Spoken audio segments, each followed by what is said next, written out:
Rais mstaafu wa Tanzania Jakaya Kikwete ametembelea kasri la taifa la Ethiopia lililokuwa makazi ya Mfalme Haile Selassie ambaye ni mmoja wa viongozi maarufu katika historia ya Afrika.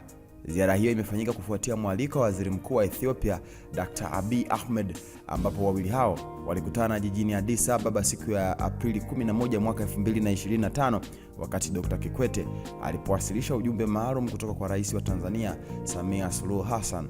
Kasri hilo ambalo sasa limegeuzwa kuwa makumbusho lina umuhimu mkubwa kihistoria na kitamaduni kwa utamaduni wa watu wa Ethiopia.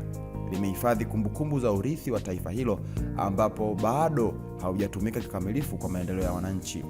Kabla ya ziara hiyo, Dr. Kikwete pia amekutana na wafanyakazi wa balozi wa Tanzania nchini Ethiopia wakiongozwa na Balozi Innocent Shio.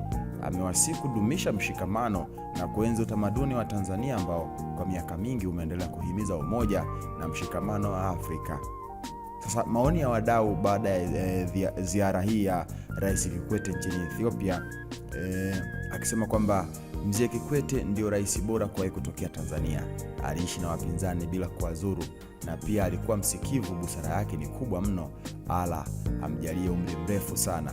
Hayo ndio maoni ya huyu akizungumza swala zima la Kikwete kutembelea nchini Ethiopia.